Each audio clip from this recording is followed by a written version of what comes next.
25 তারিখে NIOS এর update কি এসেছে এটা নিয়ে আমাকে অনেকেই প্রশ্ন করেছে এবং কমেন্ট করেছে। তো আজকের ভিডিওতে আমি আপনাদেরকে জানাবো NIOS এর যে কেসটা ছিল হাইকোর্টে 25 তারিখ, তো সেখানে কোর্টে সেদিন কি হয়েছে এবং 2022 কেসের কি আপডেট রয়েছে, পর্ষদ কি এখনও পর্যন্ত কোনো সাবমিশন জমা করেছে এটা নিয়ে। তো সমস্ত ডিটেলস এই ভিডিওতে আমি আপনাদেরকে জানাবো। তো জানতে হলে অবশ্যই ভিডিওটা আপনাদেরকে শেষ পর্যন্ত দেখতে হবে।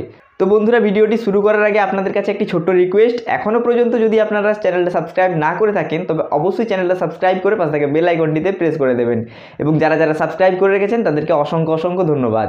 তো বন্ধুরা, প্রথমে আসি NIOS এর কেসটার ব্যাপারে। তো NIOS কেসটা 25 তারিখে অভিজিৎ গঙ্গোপাধ্যায় স্যারের এজলাসে 3 নম্বর সিরিয়ালে ছিল এবং এই মামলাটা কিন্তু উঠেছিল।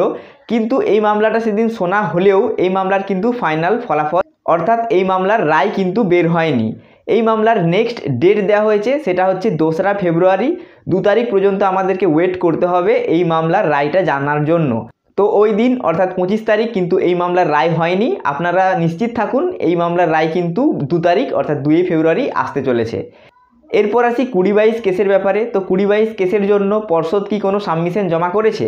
তো এখনও পর্যন্ত পর্ষদ কিন্তু কোনো রকম সাবমিশন জমা করেনি যে সিট কাটবে না, কোথা থেকে সিট দেবে, 2022 ব্যাপারে কি ভাবছে, এই সমস্ত নিয়ে এখনও কোনো সাবমিশন জমা করেনি। আপনাদেরকে যারা যারা বলছে তারা কিন্তু ভুল বলছে বা নিজের ব্যক্তিগত মতামত জানাচ্ছে।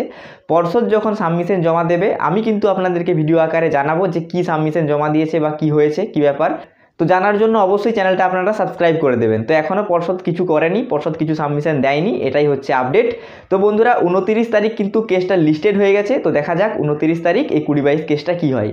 তো বন্ধুরা, এই দুটি কেসের এইটুকুই আপডেট ছিল। আপনারা কমেন্ট করে জানতে চেয়েছিলেন, তাই আমি আপনাদেরকে জানিয়ে দিলাম সমস্ত কেসের আপডেটগুলো। তো এই ব্যাপারে আপনাদের মতামত কি অবশ্যই কমেন্ট বক্সে আপনাদের গুরুত্বপূর্ণ মতামত লিখে জানাবেন এবং এই ধরনের ভিডিও দেখার জন্য অবশ্যই চ্যানেলটা সাবস্ক্রাইব করে পাশে থাকা বেল আইকনটিতে প্রেস করে দেবেন। তো বন্ধুরা, ভিডিওটি শেষ পর্যন্ত দেখার জন্য অসংখ্য অসংখ্য ধন্যবাদ।